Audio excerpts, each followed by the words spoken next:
नमस्कार। हमारे YouTube channel यश ज्ञान में आप सभी लोगों का स्वागत है। आज हम ऐसे प्रसंग की बात करते हैं जिससे हमें एक बड़ी ही सुंदर शिक्षा प्रदान हो। महाभारत ऐसा महाकाव्य है जिसमें कई छोटी बड़ी शिक्षाप्रद घटनाओं का जिक्र होता है। उसी में एक प्रसंग ऐसा है, द्रौपदी चीरहरण। आज हम उसी विषय में चर्चा करेंगे। आपको चीरहरण की कथा सुनाते हैं हम। द्रौपदी पांचाल देश की राजकुमारी थी। उसका जन्म अग्नि से हुआ था, अग्नि से प्रकट हुई थी वो। उसका विवाह अर्जुन के साथ हुआ था। अर्जुन ने द्रौपदी के स्वयंवर में मछली की आंख में निशाना साधकर उससे विवाह किया था। लेकिन माता कुंती के अनजाने में दिए एक आदेश से द्रौपदी पांडवों यानी पांचों भाइयों की पत्नी बन गई। एक बार की बात है, जब पांचों भाई, सबसे बड़े युधिष्ठिर, पांचों भाइयों में जो सबसे बड़े भाई थे युधिष्ठिर, इंद्रप्रस्थ नगर के राजा बन गए। उस समय हस्तिनापुर का राजकुमार दुर्योधन था और पांचों पांडव उसके चचेरे भाई थे। दुर्योधन कौरवों से सबसे बड़ा था और अपने चचेरे भाइयों यानी पांडवों से जलता था।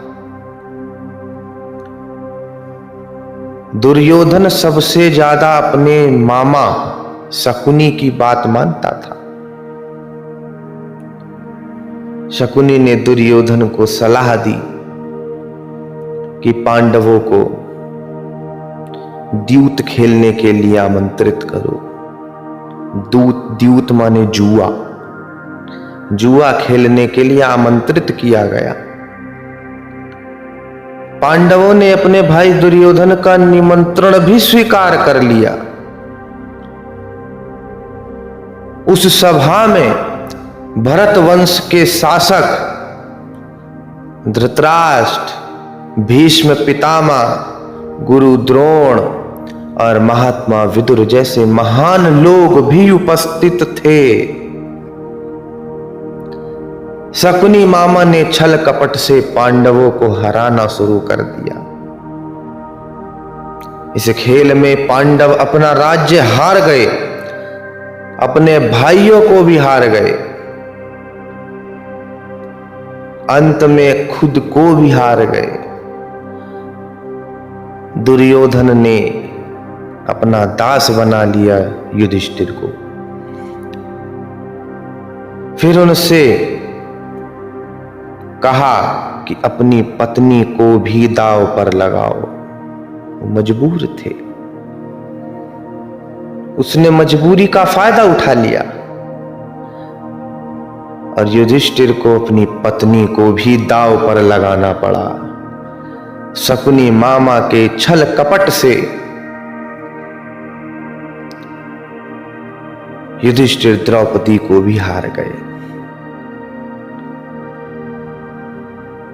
द्रौपदी को जीतने के बाद दुर्योधन ने अपने भाई को आदेश दिया कि वो द्रौपदी को भरी सभा में बाल पकड़कर और घसीटते हुए लेकर आए। दुशासन तो इंतजार कर रहा था। भाई से आज्ञा मिलते ही दुशासन द्रौपदी के कक्ष में प्रवेश करता है।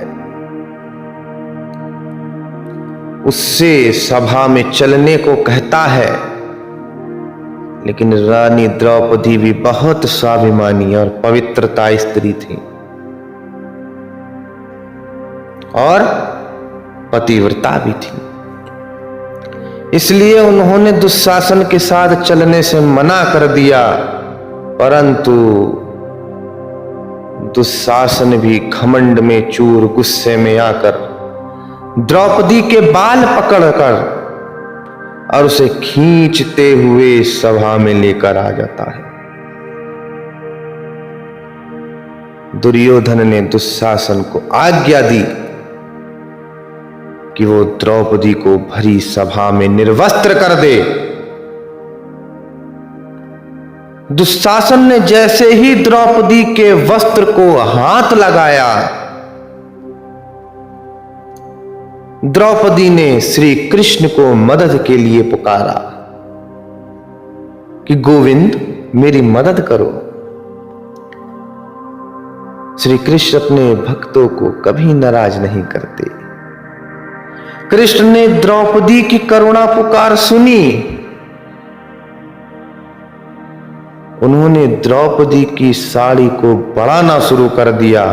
अब जितना दुशासन उनकी साड़ी को खींच रहा था, उससे दुगनी वो साड़ी बढ़ती जा रही थी। किंतु द्रौपदी का वस्त्र हरण नहीं कर सका वो। अंत में हार मानकर दुशासन भी भूमि पर गिर गया। और ऐसा कहा जाता है, महाभारत युद्ध के पीछे सबसे बड़ा कारण द्रौपदी चीरहरण ही था।